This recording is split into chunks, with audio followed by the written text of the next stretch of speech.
Bien, y estamos con la psicoanalista especialista en niños y adolescentes, Paula Scrivens, quien va a darnos una entrevista en nuestra sección de esta semana, El Perú en el Diván, debido a que la semana pasada no solamente el tema de la SUNEDU ha dado que hablar, sino también el hecho de que se ha atentado también contra la educación sexual integral, porque Renovación Popular propuso un proyecto para que los padres sean consultados respecto a los contenidos educativos sexuales de sus hijos, ¿no? Y eso ya se aprobó en el Pleno con una votación abrumadora y hay mucho debate al respecto. Paula, muchas gracias por estar con nosotros en El Perú en el Diván. Hola René, ¿cómo estás? Buenas noches. Muchas gracias por la invitación. Gracias a ti. Ahora bien, hablábamos en la previa de las cifras terribles, ¿no? Entonces la primera pregunta que te quiero hacer tiene que ver con esas cifras terribles, como por ejemplo el hecho de que de cada 5 mujeres que denuncian una violación, 4 son menores de edad, o que una de cada 7 niñas sale embarazada en nuestro país y el 45% de niños y adolescentes ha tenido algún episodio con o sin contacto de violencia sexual dentro del hogar, y los abortos diarios que se producen. ¿Es correcto afirmar que estas cifras tan horribles están relacionadas con la falta de educación sexual integral? Así de simple es.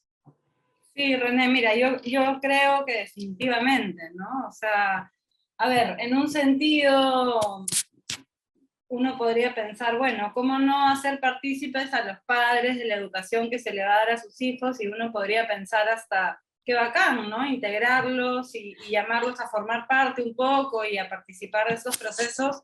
Pero creo que en realidad esta reforma viene un poco desde un lugar muy distinto, ¿no? Que es más bien buscar eliminar lo poco que se ha avanzado en tratar de generar una educación integral que incluya, ¿no? Digamos, una educación en términos de lo que es la sexualidad para los niños, niñas y adolescentes, ¿no? Entonces, bueno, en fin, ¿no? Podemos entrar por varios lados y lo iremos conversando ahora, pero pensar solamente, ¿no? Que de la mayor, digamos, de las situaciones de violencia sexual que se dan en la infancia y en la adolescencia, la mayor parte de estas suceden en las casas. Podemos ya de entrada proponer claramente que el hogar y la familia no necesariamente es un espacio seguro, ¿no? Donde muchas veces los agresores son los padres, las figuras de cuidado, El ¿no? hermano mayor, el padrastro o el abuelo, ¿no? O el tío. Exacto, exacto, ¿no? Entonces, ¿cómo vamos a imaginar que estas van a ser de alguna manera las personas que van a participar? Con eso no estoy diciendo que necesariamente los que participarían, ¿no? Podrían haber sido agresores, quizás no, pero sí estamos evidenciando, ¿no? Que hay un déficit terrible en nuestro país en términos de materia de derecho, de materia de educación en temas de derechos sexuales y reproductivos, ¿no? Esos son temas tabú, temas que generan mucho miedo, mucha resistencia, y que cuando se abordan desde una mirada muy conservadora, que lejos de propiciar, ¿no? Medidas de cuidado, información para que los niños y adolescentes puedan buscar ayuda, denunciar en situaciones de violencia, lo que se termina generando es todo lo contrario, ¿no? Ujú. Claro, porque efectivamente hay la creencia de que más bien la educación sexual integral que se imparte a través de los profesores, por si acaso no es directamente a los niños, sino que son los profesores quienes son instruidos para impartirla. Hay la creencia de que se abre una especie de caja de Pandora, de libertinaje, de Sodoma y Gomorra, por enseñarle a los niños cómo vienen los niños, cómo se hacen, cómo reaccionar frente a una situación de potencial abuso sexual, cómo plantarse frente a la vida, sexualmente hablando. Entonces hay la creencia, efectivamente, que pasa todo lo contrario, ¿no? En vez de proteger a los hijos, dicen, con mis hijos no te metas. Exacto. Mira, ahí yo creo que ahí tú has mencionado, en fin, hay una serie de temas, ¿no? Por un lado, todo el tabú y toda, digamos, la mirada tan estigmatizada que hay alrededor de la homosexualidad, ¿no? Creo que ese es un primer tema que Tú claramente dices porque juega un rol.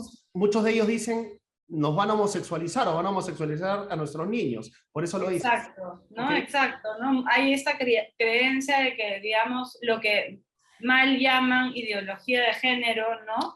Va a terminar homosexualizando a los niños, niñas y adolescentes, cuando en realidad ahora vamos a ver un poquito cómo yo entiendo que se trabaja, ¿no? Pero creo que por un lado hay este terror a la homosexualidad y hay esta mirada que estigmatiza, ¿no? Entonces ahí tendríamos que poder desmenuzar un poquito, ¿no? O sea, la educación sexual integral, el enfoque de género, no están buscando orientar en una dirección o en otra en términos del desarrollo de la orientación sexual de niños y adolescentes. Todo lo contrario, están buscando dar toda la información para que las personas puedan ir decidiendo a lo largo de su vida con una cierta claridad de cómo se van manejando y cómo van entendiendo lo que van sintiendo y las experiencias que van viviendo. Perdón que te interrumpa, es que justamente lo que dicen algunos movimientos es que eso no se decide, ¿no? Que eso no se puede seguir. Nosotros tenemos que inculcar unos valores fijos y de ahí no te puedes desviar, ¿no? Digamos. Claro, lo que pasa es que, bueno, ahí, digamos, hay distintas posturas, ¿no? Hay gente que propone que la homosexualidad sería algo casi adquirido genéticamente y que se va a desarrollar de una manera u otra porque vienes con una carga genética. Hay personas que piensan que más bien esto es algo que se va a ir desarrollando a lo largo de la vida. Hay gente que cree que se debe a experiencias traumáticas, que es parte de una mirada que estigmatiza también, ¿no? Porque cuánta gente es, digamos, homosexual y no necesariamente esto responde ni a una patología ni a una experiencia traumática, ¿no? Y es verdad en un sentido cuando tú dices que esto no se decide, porque la sexualidad tiene todo un componente inconsciente. Las personas no deciden racional, voluntariamente, ¿no es cierto?, cuál es la ruta que va a tomar su deseo sexual o su orientación. Pero eso no significa que haya que inculcar la idea de que la homosexualidad es una enfermedad mental, es una desviación, ¿no? Porque en realidad eso no va a generar que haya menos personas homosexuales, ¿no? Sino más bien va a generar que aquellas que sean homosexuales vivan con un enorme sufrimiento, vivan escondiendo muchas veces, teniendo que vivir una doble vida, ¿no? Porque cae todo un estigma y una sanción Ah, de la sociedad o desde ellos mismos porque han interiorizado estos mensajes, ¿no? claro, yo creo que por ahí viene este terror, ¿no? No quiero que mi hijo o hija sea homosexual porque va a sufrir tanto que mejor lo niego, ¿no? Que mejor lo niego. Creo que por ahí podría venir el tema. ¿Qué te parece a ti esta O propuesta? sea, yo creo que hay gente que piensa que si sus hijos son homosexuales van a sufrir, y en un sentido, digamos, esa sería la mejor de las versiones, ¿no? Ujú. Del ala conservadora o, digamos, con algún temor hacia la homosexualidad, creo que sería la versión, digamos, menos dañina, porque hay una preocupación genuina de que efectivamente, ¿no? Vivimos en una sociedad muy conservadora, donde hay un discurso religioso conservador que ha penetrado el pensamiento, ¿no es cierto? Y que está como muy instalado. Y es verdad que hay un nivel de discriminación. Ahora, eso nos debería llevar a querer transformar la sociedad para que haya menos discriminación y no, digamos, imponerle la idea al homosexual de que mejor se mantenga heterosexual, ¿no? Cuando en realidad eso no es algo que se decide en un sentido, digamos, voluntario, ¿no? El deseo y todo lo que es la sexualidad sabemos que tiene además un componente, bueno, yo soy psicoanalista, ¿no? Claro, Para mí es como, digamos, un componente inconsciente y esto no es algo que se decide racional, voluntariamente, ¿no? claro. El Pero por ejemplo que otro siempre lado, pongo, perdón, el ejemplo que siempre pongo es que a mí nadie me enseñó que me tienen que gustar las chicas, ¿no? O sea, eso no me lo enseñaron, ¿no? O te exacto. gustan o no te gustan, o te gustan los chicos, o te gustan las chicas, o te gustan las dos, O ¿no? esto va cambiando también a lo largo de la vida, ¿no? En fin, pero creo que ese es un temor, ¿no? Y por otro lado hay esta idea de que cuanto más se hable, ¿no? De las distintas orientaciones, de las distintas posibilidades que hay en términos de identidades de género, de orientación sexual, eso va a sembrar casi una idea, ¿no? Y va a llevar y conducir a la persona por una ruta que no era la suya, lo cual también es absolutamente equivocado, ¿no? Y hay, digamos, un temor natural, entiendo, en los padres de familia, porque ellos también tienen sus propios tabúes y sus propios Claro, prejuicios. pero piensan que al abrir, que se abre la caja de Pandora, piensan que al aceptar la existencia de la homosexualidad vas a propiciar, o sea, incluso hablando con familiares que argumentan que mejor no tocar el tema, no decir que está ok, porque vas a propiciar que sean homosexuales, que salgan del closet. Y yo les digo, pero en buena hora, si son homosexuales, que salgan del closet. Eso es lo sano, ¿no?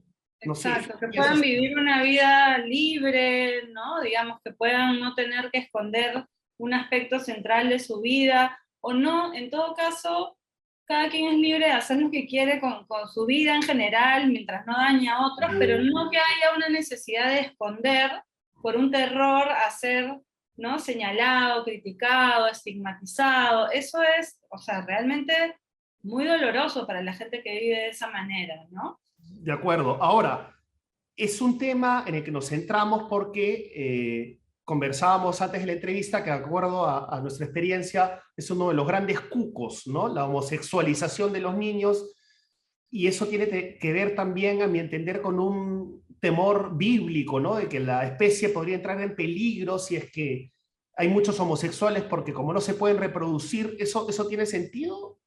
O sea, me Sí, refiero, mire, ese mm, temor, esa construcción es así, esa bueno, construcción es creo que hay, digamos, un mandato de que la familia tiene que estar constituida de una manera, no hay un mandato heteronormativo, hay una idea de una complementariedad entre hombre y mujer, ¿no? Y nuevamente la sexualidad amarrada además a una idea de reproducción, ¿no? Bueno, ahora, en fin, esto ha cambiado y se ha transformado muchísimo, lo cual no significa que esté aceptado, ¿no? Sabemos que dos mujeres que tienen un hijo no pueden inscribirlo con sus apellidos, sino que tiene que acá en llevar, Perú.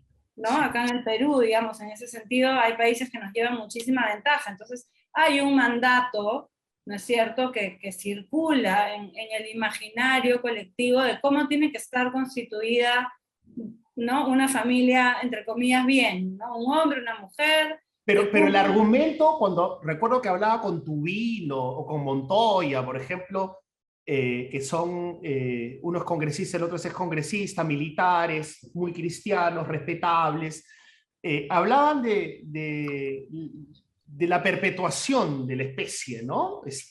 Entonces eso me parece, no sé, bien loco, no sé qué decir. O sea, ¿cómo pueden temer que la especie humana se va a extinguir por No, un tema? además, mira, si la especie humana se extingue, René, va a ser porque estamos destruyendo nosotros mismos el planeta, antes que porque dejemos de reproducirnos, Ujú. ¿no? Pero es verdad, o sea, hay esta idea, ¿no? Finalmente, que no logra deslindar la sexualidad de la reproducción, ¿no? Eso por un Ujú. lado, este mandato de cuál es la familia, ¿no? Porque se sabe que hoy en día hay tantas maneras de reproducción asistida que finalmente, si es un tema realmente de preservación de la especie, creo que ese es el discurso que se usa, pero en realidad lo que se está buscando, ¿no? De alguna manera imponer es un determinado tipo de familia que amarra además sexualidad y reproducción, ¿no? Ujú. Cuando sabemos que, digamos, la sexualidad no necesariamente tiene que estar amarrada a la reproducción, ¿no? Entonces, Claro. eso por un lado. Y por otro lado, eso que también conversábamos hace un ratito, de cómo en realidad también se cree que cuando se habla de sexualidad, ¿no? Estás casi como fomentando, ¿no? Nuevamente, ¿no? Que no se sepa, que no se hable, cuanto más tarde mejor, ¿no? Cuanto más se O yo me retrase. encargo de eso. Yo como papá soy el encargado de ese tema. O como Exacto. mamá, ¿no? Y luego los padres además tienen terror y no saben qué hacer cuando los hijos les preguntan, ¿no? ¿Cómo es que vienen los niños al mundo? Tienen mucho miedo, tienen sus propios tabúes alrededor de la sexualidad, han sido criados, ¿no? En una sociedad también con dobles discursos, igualmente conservadora en un sentido, entonces entiendo que haya un temor en los padres, pero creo que ese temor está siendo capitalizado ya hace algunos años por algunos movimientos, ¿no?, muy conservadores que en realidad buscan imponer y preservar un determinado tipo de familia, además proponiendo que es el lugar seguro, cuando justamente las cifras nos indican todo lo contrario, De acuerdo, ¿no? entiendo. Ahora, has utilizado una palabra clave para este diálogo: imponer, un verbo, imponer. Tú dices, y estoy de acuerdo contigo, tengo que decirlo, que ellos quieren imponer un determinado tipo de familia, ¿no? La familia natural, como salen en los carteles, pero el problema es que más bien estos grupos conservadores sienten que somos nosotros quienes les queremos imponer el enfoque de igualdad de género y la educación sexual integral. O sea, invierten la ecuación, que somos nosotros quienes somos los que estamos imponiendo. ¿Qué le dirías a estos padres que te van a escuchar, no? Sí, claro, mira, bueno, ahí hay varias cosas, René. Por un lado, el enfoque de género es ya parte, digamos, de las declaraciones universales de derechos humanos. O sea, el enfoque de género es parte ya un poco de, digamos, no un poco, es parte de lo que se entiende por el sistema universal de derechos humanos, ¿no? Y creo que además hay un uso, ¿no? Digamos, ellos no hablan de enfoque de género, hablan de una ideología de género, ¿no? Y ahí le están dando la vuelta y lo Claro, están... pero el argumento es el mismo al revés. Ellos dicen que nosotros somos los que queremos imponer este enfoque ya universalizado, digamos, o pretendidamente universalizado. Y yo ahí la pregunta que digamos, les haría es, ¿por qué tanto temor a este enfoque de género justamente, ¿no? ¿Por qué tanto temor a poder hablar de cómo en realidad las relaciones, ¿no es cierto?, entre los géneros están atravesadas por una serie de variables, cómo en realidad hay toda una construcción social, cultural, ¿no?, histórica, porque va transformándose a lo largo del tiempo también, de todo aquello que se construye alrededor del ser mujer o ser varón, digamos, ¿no?, en términos de las diferencias entre sexo y género. ¿Por qué hay tanto temor a hablar de eso?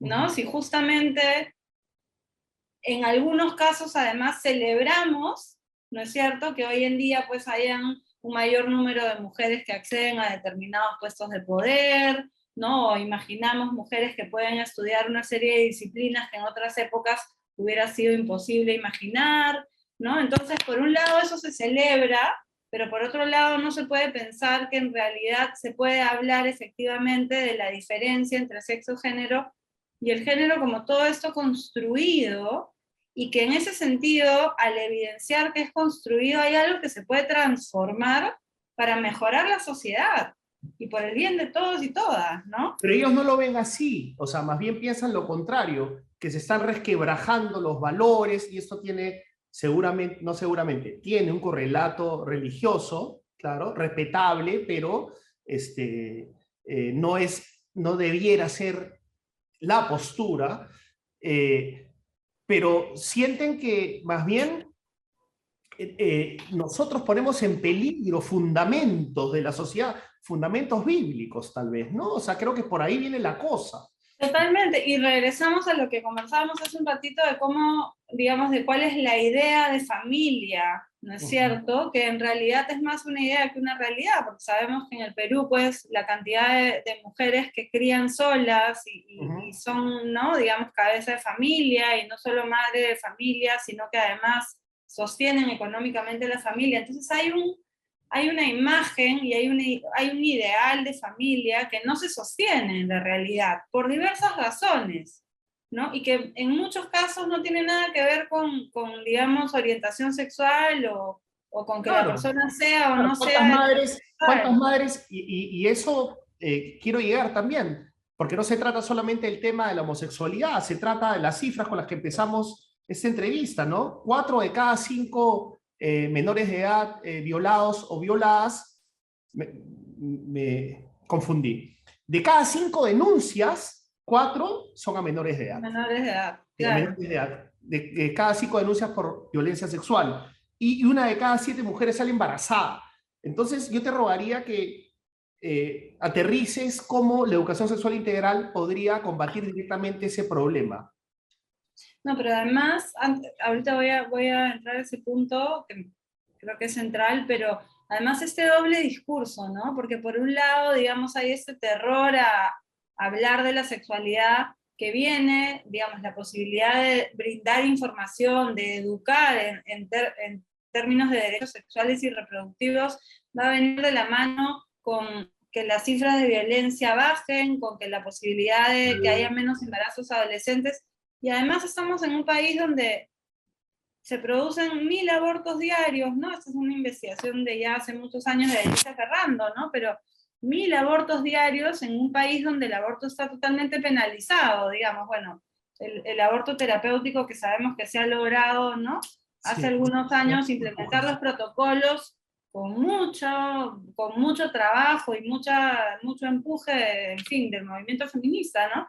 Pero ha costado el aborto terapéutico, que era legal desde 1927, me Sí, parece. claro. Entonces, Sí. ¿no? Hay un doble discurso, porque por un lado no quieres brindarle información a tus hijos, pero cuando tu hija adolescente sale embarazada, la llevas a abortar, ¿y en qué condiciones aborta? O la expones a que aborte sola, en fin, ¿no? Es que tal Entonces, vez se prefiere vivir con el doble discurso, pues.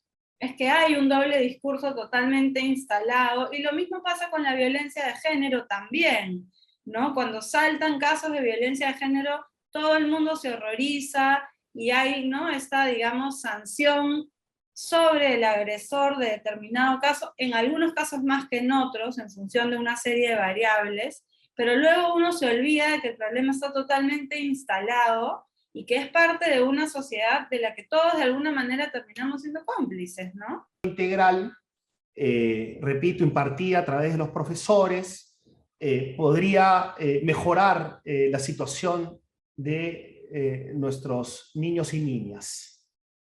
Sí, mira, hay varias cosas, ¿no? Por un lado yo pienso cómo en realidad los niños y niñas podrían ser capaces de reconocer o de reconocer mucho más rápido las situaciones de violencia en las que se puedan ver, ¿no?, inmersos como víctimas, ¿no? Y todos, un poco en la teoría, podemos saber un poco lo que es una situación de violencia, pero cuando alguien está en una situación de estar siendo víctima, no es tan fácil identificar. Y esto requiere de mucha educación, de recibir mucha información, de realmente una formación y un acompañamiento, ¿no? Entonces, yo pienso cómo transmitirle a estos padres que cuanto más educación sexual y reproductiva reciban sus hijos, más seguros van a estar, más empoderados, ¿no? Esa palabra que se usa tanto a veces para poder llegar a su casa y verbalizar y formular ellos mismos que están viviendo una situación que les incomoda, que les genera, ¿no?, algún nivel de malestar, de sufrimiento, ¿no? Por otro lado, cómo en realidad contar con la información adecuada a tiempo, pues puede reducir la tasa de embarazos adolescentes, que es abrumadora, como lo hemos visto, ¿no? Entonces, uno piensa casi de sentido común, ¿cómo así los padres no querrían que sus hijos reciban una educación integral en ese sentido, que realmente les brinde las herramientas para reconocer a tiempo, ¿no?, situaciones que los exponen a peligros o a embarazos no deseados, ¿no? Que digamos, luego tener que, o sea, el aborto debería estar despenalizado para que esas 1000 mujeres que abortan al día lo puedan hacer en condiciones seguras, pero mucho mejor sería que esas 1000 mujeres hayan recibido la educación que les permita no tener que someterse a un aborto, ¿no? Y en realidad poder prevenir esa situación. Entonces, estamos como en esa sociedad acostumbrados a esperar que explote el problema, denunciarlo, generar una especie de carbón montón y luego olvidarnos, y nunca generar medidas que realmente lleven a una transformación y que puedan generar, ¿no?, lo que es la prevención, la promoción de derechos, ¿no? No, Entonces, sí, claro, es que el gran problema es que se piensa todo lo contrario. Esta es la penúltima pregunta, voy a citar un post que alguna vez puse en las redes sociales, que es, en realidad los que debieran recibir educación sexual integral no son los niños y las niñas, sino primero los padres de familia, para que entiendan de qué se trata.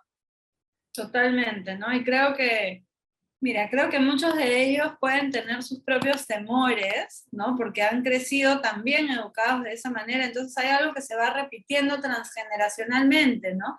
Por ejemplo, con madres adolescentes, se sabe que muchas de ellas a su vez fueron hijas de mujeres que se hicieron madres siendo adolescentes, ¿no? Entonces, digamos, la evidencia de cómo se van repitiendo las situaciones de violencia, las situaciones de embarazos no deseados, nos tendría que poder llevar a querer adquirir información, pero claro, si tú eres un padre de familia que ha crecido asustado, que te han inculcado que la sexualidad es un tema tabú, que es algo de lo que no se puede hablar, obviamente no tienes las herramientas para educar a tus hijos, ¿no? Ni para hablar del tema abiertamente en todas las etapas de la vida, además, en las que se les debe hablar, porque muchas veces se cree que esto emerge en la adolescencia, cuando en realidad hay que poder hablarlo a lo largo de la vida, ¿no? De acuerdo. Ahora sí la penúltima, te dije que era la penúltima, pero en realidad era la antepenúltima. Esa es la penúltima. ¿Cómo trabajar estos temas si al otro lado, a la otra orilla, tenemos cuestiones de fe, ¿no? Y dialogar con la fe es bien complicado, ¿no? O sea, todo bien con la fe, acá no se trata de no ser creyentes, aunque tengamos derecho a no serlo, pero no es antirreligión, no es antibiblia, pero ellos lo perciben así como una agresión y entramos al tema de cuestiones de fe. Entonces, ¿cómo ¿Cómo trabajamos? ¿Cómo generamos? se trabaja eso, no? Cuando hay dogmas, dogmas es la palabra, cuando hay dogmas. Sí, claro, que no permiten generar un pensamiento crítico, ¿no? Y generar una versión Ujú, crítica, digamos, con ujú. la que te puedas vincular de la religión, ¿no? Primero, bueno, estamos en un Estado laico, según Sí. lo que señala la Constitución, en ese sentido, Papel, lo- ¿no? Pero la sociedad es bien, bien religiosa, nuestra sociedad es... totalmente, ¿no? Y en ese sentido también, ¿no? Digamos, estos dogmas o lo que señalan, ¿no? En la práctica no es lo que, digamos, no es lo que se lleva a la práctica, ¿no? Entonces, ¿qué atendemos? ¿Lo que encontramos en la realidad o nos quedamos finalmente con lo que nos señala la versión más conservadora del dogma? Porque no todos los sectores de la iglesia funcionan de la misma manera. Tenemos instalado uno muy conservador, ¿no? Pero hay otras maneras de relacionarse con la religión que no necesariamente tendrían que ir en contra de una educación sexual No son que incompatibles. exacto, ¿no? Entonces, si pensamos de entrada que necesariamente son incompatibles, creo que vamos perdidos. Es, ok, ¿con qué sector de la iglesia podemos dialogar?